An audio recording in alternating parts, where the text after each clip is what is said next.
오늘 본문에서 두 가지 질문이 있습니다. 첫째는 사두개파의 부활에 관한 질문입니다. 두 번째는 서기관의 율법에 중요한 것이 무엇인지 질문합니다. 먼저 사두개파의 질문들을 살펴보겠습니다. 사두개파에 대해서는 매일 성경 도움말이 이렇게 오늘 본문 하단에 나와 있습니다. 제사장 직분을 가진 예루살렘의 상류계급이었습니다. 그들은 모세오경에 명시되지 않은 부활 사상은 거부했습니다. 그런데 부활 관련한 질문을 한다는 것 자체가 뭔가 의도가 있는 것이죠.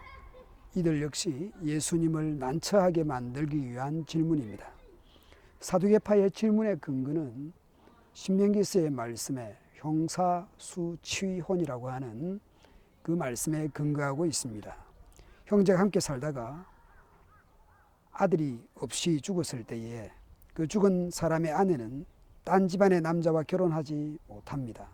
대신에 남편의 형제 한 사람이 그 여자에게 가서 그 여자를 아내로 맞이해서 남편의 형제된 의무를 다해야 합니다. 그래서 죽은 형제의 이름을 이어받아 그 이스라엘 가운데서 그 이름이 끊어지지 않게 하는 그런 제도였습니다. 그 사두개파는 그러면 다시 부활이 있다고 하면 누구의 아내가 되고 또 누구와 부부가 되는지를 질문하는 것이죠.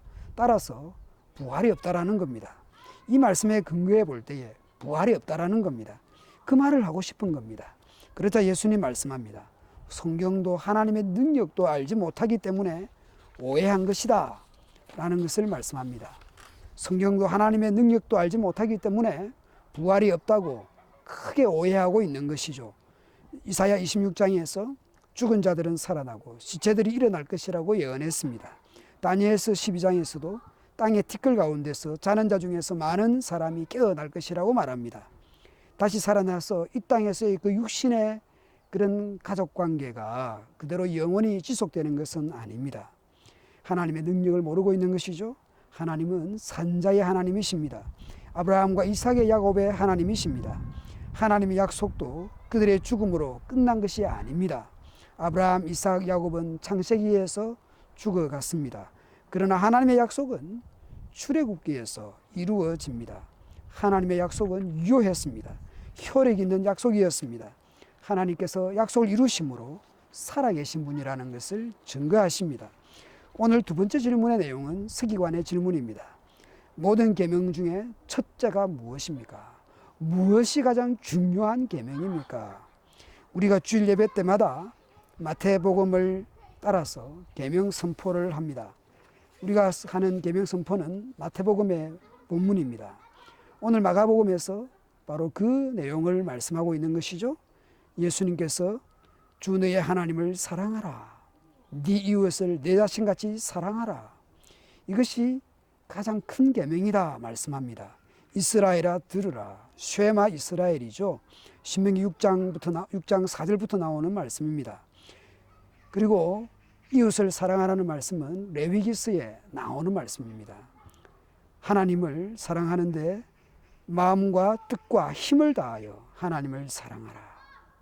그리고 내 자신처럼 이웃을 사랑하라 말씀입니다. 이에 서기관이 그 예수님 말씀에 동의합니다. 선생님이여 옳습니다. 하나님을 사랑하는 것과 또 이웃을 자기 자신같이 사랑하는 것이 전체로 드리는 모든 번제물과 기타 제물보다 낫습니다. 제사 관련한 규례보다 더 중요하고 앞서는 것이죠. 호세아 선지서의 말씀을 떠올리게 해줍니다. 나는 인애를 원하고 제사를 원하지 아니하며 번제보다 하나님 아는 것을 원하노라. 번제, 제사가 그것을 받으시는 하나님보다 높거나 중요할 수 없습니다. 앞설 수가 없습니다. 예수님께서 그가 지혜 있게 대답함을 보시고 이르시되 네가 하나님의 나라에서 멀지 않도다. 요약하면 하나님 사랑, 이웃 사랑이 가장 중요한 계명이고 그 모든 계명의 내용이라는 것입니다. 오늘날 코로나19 때문에 예배하는 방식에 변화가 있습니다. 예배당에 같이 모여서 예배하고 교제하는 것이 잠시 중단되고 있습니다. 이것은 정부의 바이러스 예방 정책에 협조하는 것이기도 합니다.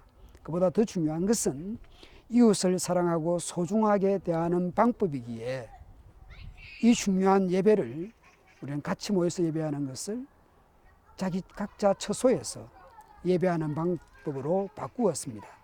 마스크를 착용하는 것, 내 자신을 바이러스로부터 예방하는 것이죠.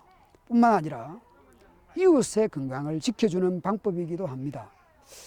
좀 더 적극적인 방법이 없을까요? 이런 상황에서 더욱 하나님을 사랑하고 이웃을 사랑하는 그 방법이 또 그 모습이 어떤 것이 있을까요? 개인이든 가정이든 이혼이든 고민도 해보고 토론도 해보면 좋겠습니다. 오늘 내가 하나님을 어떻게 사랑하고 이웃을 어떻게 사랑할 수 있는지 인내와 지혜 주시기를 기도하고 시작하는 오늘 아침이 되면 좋겠습니다.